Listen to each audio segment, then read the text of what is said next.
ഇന്നലെ കേരള നിയമസഭയിൽ മുമ്പെങ്ങും കണ്ടില്ലാത്ത വിധത്തിലുള്ള ചില പ്രകടനങ്ങൾ കണ്ടു. പഴയ കാലങ്ങൾ വെച്ചൊന്ന് നമ്മളൊന്ന് കമ്പയർ ചെയ്യേണ്ടതായിട്ടുണ്ട്. അതിനകത്ത് സാധാരണഗതിയിൽ പ്രതിപക്ഷം നിയമസഭ വിട്ട് ഇറങ്ങി വെളിയിൽ പോയിട്ട് അവർ പത്രസമ്മേളനം നടത്തുന്നതാണ് പതിവ്, മാധ്യമങ്ങളോട് സംസാരിക്കുന്ന ആ പതിവ്. ഇതുപ്രാവശ്യം ആ പതിവൊക്കെ തെറ്റിച്ചിട്ട് ഭരണപക്ഷം തന്നെ ഇറങ്ങി വെളിയിലോട്ട് ചെന്നു മാധ്യമങ്ങളോട് സംസാരിക്കുക എന്നുള്ളതാണ് നമ്മൾ കണ്ടത്. അപ്പോൾ മാത്രമല്ല, നിയമസഭയ്ക്കകത്ത് ഇരുപക്ഷവും പാട്ട് പോറ്റിയെ കയറ്റിയെ എന്നുള്ളത് ആ നേരത്തെ ഉള്ള ആ പാരഡി ഗാനം പ്രതിപക്ഷം ആലപിച്ചപ്പോൾ ശിവൻകുട്ടി നല്ല പാട്ടുകാരനാണ്. വി ശിവൻകുട്ടി ആ ഒരു പാട്ട് നേരെ അങ്ങ് പാടി. സ്വർണ്ണം കെട്ടത് അരപ്പ കോൺഗ്രസ്സുകാരാണ് അയ്യപ്പ എന്നും പറഞ്ഞ് പാടി. കോൺഗ്രസ്സുകാരാരാ സ്വർണ്ണം കെട്ടെന്നുള്ളതിന് ഇതുവരെ തെളിവൊന്നുമില്ല, ആരും പിടിച്ചിട്ടില്ല. ശിവൻകുട്ടിക്ക് മാത്രമേ അറിയാവുള്ളൂ, നമുക്കറിയാൻ പാടില്ല ഏത് കോൺഗ്രസ്സുകാരനാ കട്ടതെന്ന്. ആര് കട്ടാലും, അത് കോൺഗ്രസ്സുകാരനായാലും കമ്മ്യൂണിസ്റ്റുകാരനായാലും ആരായാലും ശരി, പിടിക്കാത്തരണം. അത് തന്നെ ഞാൻ പറയുന്നത്. സ്വർണ്ണം കട്ടവന്മാരെ ആരുണ്ടെങ്കിലും, അയ്യപ്പൻ്റെ സ്വർണ്ണം കൊള്ളയടിച്ച് ആരുണ്ടെങ്കിലും വിശ്വാസികളുടെ മുതലാണ്, അത് കട്ടെടുത്തുകൊണ്ട് പോയതിന് നടപടി വേണം. ഇനി അതല്ല ഇവിടുത്തെ ഞാൻ പറയാൻ വന്ന കാര്യം. പതിവിന് വിപരീതമായിട്ട്, അതായത് നമ്മുടെ എം വി ഗോവിന്ദൻ സംസ്ഥാന സെക്രട്ടറി അവിടെ ഉണ്ട്, നിയമസഭയിലെ MLA ആയിട്ടുണ്ട്, ഇവരൊക്കെ മുതിർന്ന നേതാക്കളൊക്കെ ഒരുപാട് പേരുണ്ടെങ്കിൽ പോലും KK ശൈലജയാണ് അവിടെ ഇന്നലെ ഈ മാധ്യമങ്ങളോട് സംസാരിച്ചത്. നല്ല രീതിയിൽ സംസാരിച്ചു കേട്ടോ, ഇല്ലെന്ന് പറയാൻ പറ്റത്തില്ല. ഞാനത് കേട്ടു, നന്നായിട്ട് സംസാരിച്ചു. മിടുക്കിയാണ്, ഒരു പ്രശ്നവുമില്ല. പേരുഘോഷമൊന്നും വലുതായിട്ട് കേൾപ്പിച്ചിട്ടില്ല. അത് മുഖ്യമന്ത്രി മൂലം കേട്ട പേരുഘോഷം മാത്രമേ അവർക്കുള്ളൂ, അല്ലാതെ വേറൊന്നും കേട്ടിട്ടില്ല. കാരണം മുഖ്യമന്ത്രി പറഞ്ഞതനുസരിച്ച് അവർ അന്ന് ഈ ഇടാനുള്ള ഡ്രസ്സുണ്ടല്ലോ, നമ്മുടെ ഈ കോവിഡിൻ്റെ കാലത്തിടാനുള്ള, അതിന് ഓർഡർ കൊടുത്തു. അതിനകത്ത് വലിയ വെട്ടിപ്പ് നടന്നു എന്ന് പറയുന്നു. അതൊന്നും ശ്രീമതി KK ശൈലജയാണെന്ന് ഞാൻ ഒരിക്കലും വിശ്വസിക്കുന്നില്ല. അവരങ്ങനെ ചെയ്യുന്നവരല്ല. ഒരു സംശുദ്ധമായ രാഷ്ട്രീയ പ്രവർത്തനം നടത്തുന്ന ഒരു സ്ത്രീയായിട്ടേ, ഒരു വനിതയായിട്ടേ അവരെ കാണാൻ പറ്റുള്ളൂ. അപ്പോൾ അവർ ഇന്നലെ ഇറങ്ങി ഈ ശൈലജയെ ഇറക്കി ഇത് സംസാരിച്ചപ്പോൾ അത് യഥാർത്ഥത്തിൽ എല്ലാവരും ചിന്തിപ്പിച്ചു. കാരണം മുഖ്യമന്ത്രി സ്ഥാനാർത്ഥിയായിട്ട് അടുത്ത നിയമസഭാ തെരഞ്ഞെടുപ്പിൽ ഉയർത്തിക്കാട്ടാൻ ശ്രീമതി KK ശൈലജയാണ് ഉയർത്തിക്കാട്ടാൻ പോകുന്നത് എന്നുള്ള ഒരു സംശയം എല്ലാവർക്കും വന്നു. ഉണ്ടെങ്കിൽ അത് നല്ലതാണ്. പക്ഷേ പണ്ട് ഇവർ ഇതേപോലെ വലിയ ചതിവ് ചെയ്തിട്ടുണ്ട് RSS പാർട്ടി. ചേരണമെന്ന് പറഞ്ഞു കഴിഞ്ഞാൽ, അന്ന് യഥാർത്ഥത്തിൽ ശ്രീമതി KR ഗൗരിയുടെ നേതൃത്വത്തിൽ തിരഞ്ഞെടുപ്പ് നടന്നു. അവരാണ്, കാരണം ആ തിരഞ്ഞെടുപ്പ് മുഴുവൻ കൊണ്ടുപോയത് അവരാണ്. അധികാരത്തിൽ വന്നു. പക്ഷേ KR ഗൗരി അമ്മയെ മുഖ്യമന്ത്രിയാക്കില്ല. ഇതേപോലെയാണ് സുശീല ഗോപാലിൻ്റെയും, ശ്രീമതി സുശീല ഗോപാലിനെയും എൻ്റെയും പേരും പറഞ്ഞ് വോട്ടും പിടിച്ചു. അതെല്ലാം പോയി. അവർ വളരെ ഫ്ലൈയിങ് കളേഴ്സിൽ വന്നിട്ട് അവരെ മുഖ്യമന്ത്രിയാക്കില്ല. അപ്പോൾ ഇതേപോലെ എൻ്റെ സംശയം ഇത്രയേ ഉള്ളൂ. KK ശൈലജ കേരളത്തിൻ്റെ മുഖ്യമന്ത്രിയാകുന്നെങ്കിൽ അത് നല്ലതാണ്, ആവാൻ പറ്റുന്നെങ്കിൽ ഒരു സംശയം വേണ്ട. പക്ഷേ KK ശൈലജയെ കാണിച്ചുകൊണ്ട് അതിൻ്റെ പുറകെ മാറി നിന്ന് ശ്രീ പിണറായി വിജയൻ അവസാനം സമയമാകുമ്പോൾ ഉടുപ്പൊക്കെ എടുത്തിട്ട് ഇങ്ങനെ കയറി വരും എന്നുള്ള ഒരു സംശയം എല്ലാവർക്കും വരും. അതൊരു ചതിവ്. കാരണം ഇവർ പണ്ടും കാണിച്ചിട്ടുള്ളതാണ്. അപ്പോൾ ശ്രീമതി KK ശൈലജ വരുന്നെങ്കിലും നല്ലതേ ഉള്ളൂ, ഒരു സംശയമില്ല.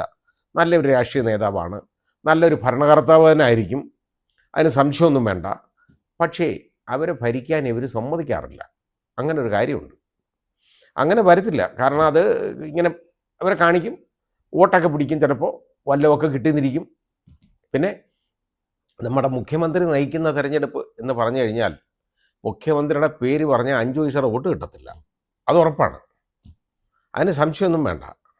കാരണം അത്രത്തോളം ആരോപണങ്ങളാണ് അദ്ദേഹത്തിൻ്റെ പേരിലുള്ളത്. കേരളത്തിലെ ജനങ്ങൾ മുഴുവൻ ചിന്തിക്കുന്ന ഒരു കാര്യമുണ്ട് നമ്മുടെ ബഹുമാനപ്പെട്ട മുഖ്യമന്ത്രിയെ സംബന്ധിച്ചിടത്തോളം. ഈ കുടുംബത്തിലുള്ളവരുടെ കേസുകൾ മാത്രം എങ്ങനെ മാറ്റിവെക്കപ്പെടുന്നു എന്ന് നമ്മൾ ആലോചിക്കണം. നമ്മുടെ ബഹുമാന്യനായ മുഖ്യമന്ത്രിയുടെ ക്കെതിരെ ഉണ്ടായിരുന്ന ഒരു ലാബിലിൻ ആരോപണത്തിലുള്ള കേസ് സുപ്രീം കോടതി 45 51 തവണയായി അഡ്ജോൺമെൻറ്റ്. സുപ്രീം കോടതി ജഡ്ജിക്ക് പോലും അത് ചിലപ്പോൾ പേടിയായിരിക്കും. എനിക്കറിയില്ല എന്തായിരുന്നു. ഏതായാലും ആ കേസ് മാറിക്കൊണ്ടിരിക്കുക എന്നുള്ളത് ഒരു സത്യമായ ഒരു കാര്യമാണ്. അതേപോലെ തന്നെയാണ് മുഖ്യമന്ത്രിയുടെ മകളുടെ പേർക്കുള്ള കേസ് ഡൽഹി ഹൈക്കോടതി ഇപ്പം മാറ്റുന്നത്. അത് കേട്ടേ വെക്കൂ, മറ്റേത് കേൾക്കും ഇത് കേൾക്കും. അവസാനം ഏപ്രിലോട്ട് മാറ്റിയിട്ടുണ്ട്. ഇപ്പോൾ കഴിഞ്ഞ ദിവസം സമയമില്ലായിരുന്നു പോലും. മറ്റേത് ഈ അതായത് വല്ലവരെയും മാന്തിയതോ അടിച്ചതിൻ്റെയോ ഒക്കെ കേസ് എല്ലാം കഴിഞ്ഞതിന് ശേഷം ഇത് എടുക്കാൻ നോക്കിയപ്പോൾ സമയം കിട്ടിയില്ല. അപ്പോൾ അത് കാരണം ഇനി അത് ഏപ്രിലേക്ക് മാറ്റിയേക്കാണ്. വളരെ ബുദ്ധിപരമായ ഒരു കാര്യമാണ്. കാരണം ഏപ്രിൽ ഇലക്ഷൻ എന്തായാലും നടക്കും, ഒരു സംശയവും വേണ്ട. ഏപ്രിൽ കഴിയുന്നതിന് മുമ്പ് തന്നെ ഇലക്ഷൻ കാണും കേരളത്തിൽ. അപ്പോൾ അവിടെ അന്നൊരു പ്രശ്നമൊന്നും ഉണ്ടാവാതിരിക്കാൻ വേണ്ടി ആ കേസും മാറ്റിയിട്ടുണ്ട്. ഏതായാലും അത് കൊള്ളാവുന്ന കാര്യമാണ് ഈ ചെയ്തു വയ്ക്കുന്നത്. അത് നമ്മുടെ ജുഡീഷ്യറി ആയാലും ആരായാലും ശരി, ഈ കേസുകളൊക്കെ ഇങ്ങനെ മാറുന്നത് വളരെ സംശയാസ്പദമായ കാര്യമാണ്. ആളുകൾക്ക് സംശയം ഒരുപാടുണ്ടാവും. ഇനി അതവിടെ ഇരിക്കട്ടെ. ഇപ്പോഴത്തെ പ്രത്യേകത ഈ അതാ ഞാൻ പറഞ്ഞത്, അത് നമ്മുടെ ബഹുമാന്യനായ മുഖ്യമന്ത്രി ഇങ്ങോട്ട് മുമ്പോട്ട് ഇറക്കി കഴിഞ്ഞാൽ ഒരു ഓട്ടം കിട്ടത്തില്ല, ഒരു സംശയവും വേണ്ട. കാരണം ഇതിൽ ആളുകൾക്ക് ഈ കള്ളത്തരം മുഴുവൻ ഇപ്പോൾ ഏതാണ്ട് ആളുകൾ തിരിച്ചറിഞ്ഞിരിക്കുകയാണ്. ഈ തോന്നിവാസങ്ങൾ മുഴുവൻ തിരിച്ചറിഞ്ഞുകൊണ്ടിരിക്കുകയാണ്. തടവുകാർക്ക് ഇവിടെ DA കുടിച്ചു കൊടുക്കാൻ പൈസ ഇല്ല, വേണ്ട. പക്ഷേ തടവുകാർക്ക് ശമ്പളം കൂട്ടി കൊടുക്കണം കേട്ടോ. അതേപോലെ ഓരോ വിഭാഗത്തിൻ്റെയും ഒന്ന് ആലോചിച്ച് നോക്കിക്കോളൂ. അത് അവർക്കൊക്കെ കിട്ടേണ്ട പൈസ എന്ന് പറഞ്ഞ് കിട്ടിക്കൊണ്ടിരിക്കുന്നതെന്ന് പറഞ്ഞാൽ എന്തുമാത്രം കുറവാണ്. നേരെ മറിച്ച് തടവുള്ളികൾക്ക് ഇതേപോലെ ശമ്പളം കൂട്ടി കൊടുക്കണം. ഈ രീതിയിലുള്ള പ്രഖ്യാപനങ്ങളുമായിട്ട് വരുന്ന ഒരു മുഖ്യമന്ത്രിയെ ആളുകൾ എങ്ങനെ സ്വീകരിക്കും? അതുമാത്രം ചിന്തിച്ചാൽ പോരെ. ഇലക്ഷന് ഞാൻ വല്ലതാണ്, എൻ്റെ കൈ ശുദ്ധമാണ്, എൻ്റെ മടി കനമില്ല, മറ്റിടത്തില്ല, ഇതൊക്കെ പറഞ്ഞുകൊണ്ട് വല്ല കാര്യമുണ്ടോ? പഴഞ്ചൊല്ലങ്ങ് വിളിച്ച് പറഞ്ഞാൽ മതിയോ? കാളകിടക്കും കയറോടും, ഞെട്ടില്ല വട്ടയില, ഇതൊക്കെ അങ്ങ് പറഞ്ഞു കഴിഞ്ഞാൽ ഈ കേരളത്തിലെ ജനങ്ങളിപ്പം ബോധമുള്ള ആളുകളാണ്, പണ്ടത്തെ പോലല്ല. പണ്ടൊരു കിറ്റും അതിൽ എന്തെങ്കിലും അതുപോലുള്ള അല്ലെങ്കിൽ ക്ഷേമ പെൻഷൻ എന്നും കണ്ട് പറഞ്ഞ് വീട്ടിൽ കൊണ്ട് കൊടുക്കുകയോ ഒക്കെ ചെയ്താൽ ആളുകൾ വോട്ട് കൊടുക്കുമായിരുന്നു. ഇന്നത് അവർ വാങ്ങിച്ചു വെച്ചിട്ട് അവർക്ക് ഇഷ്ടമുള്ളവർക്ക് പോയി വോട്ട് കൊടുക്കും. കാരണം അവരാ നോക്കുന്നത് അതല്ല. യഥാർത്ഥത്തിൽ ഇത് ഇപ്പോൾ ഒരു ഒരു സ്റ്റെപ്പാണ് ഇത്. ഈ CPM ഇത് എടുത്തേക്കുകയാണെങ്കിൽ നല്ല സ്റ്റെപ്പാണ്, ഒരു നല്ല രീതിയിൽ. കാരണം ഇന്ന് ആ ഇലക്ഷനെ നയിക്കാൻ CPMന് ശ്രീമതി KK ശൈലജ അല്ലാതെ വേറൊരാളെ ശൈലജ അല്ലാതെ വേറൊരാളെ കിട്ടത്തില്ല, ഉറപ്പാണ്. വേറെ ആർക്കും ഇല്ലാത്ത ഒരു പ്രത്യേകത അവർക്ക് ആളുകൾ കൊടുക്കും, കൽപ്പിച്ചു കൊടുക്കും. കാരണം അവർ എൻ്റെ കൈകൾ ശുദ്ധമാണ് എന്നൊക്കെ പറഞ്ഞാൽ ആളുകൾ വിശ്വസിക്കാൻ സാധ്യതയുണ്ട് കുറേയൊക്കെ.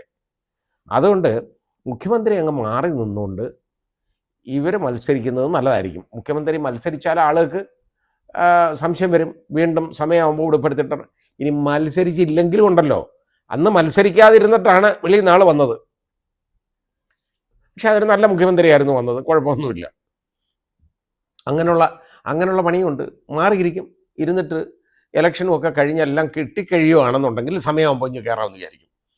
പക്ഷെ അത് അത്ര എളുപ്പമുള്ളൊരു കാര്യമല്ല. അത് ശ്രീമതി ശൈലജയുടെ കുഴപ്പം കൊണ്ടല്ല. കാരണം ജനങ്ങളെ അത്രത്തോളം ഇവർ വെറുപ്പിച്ചു വെച്ചു. ഇവർ അഴിമതിക്കാരാണെന്ന് ഇവർ തന്നെ അങ്ങ് സ്ഥാപിച്ചു വെച്ചു. അതാണ് ഏറ്റവും വലിയൊരു പ്രശ്നം. അപ്പോൾ അത് നോക്കിക്കഴിഞ്ഞാൽ നമുക്ക് ഒരു ഉറപ്പൊന്നുമില്ല. കാരണം ഇവർക്ക് കിട്ടാൻ വളരെ സാധ്യത കുറവാണ്. കാരണം അതിനകത്ത് ഒരുപാട് പ്രശ്നങ്ങൾ ഇപ്പോൾ ഉണ്ട്.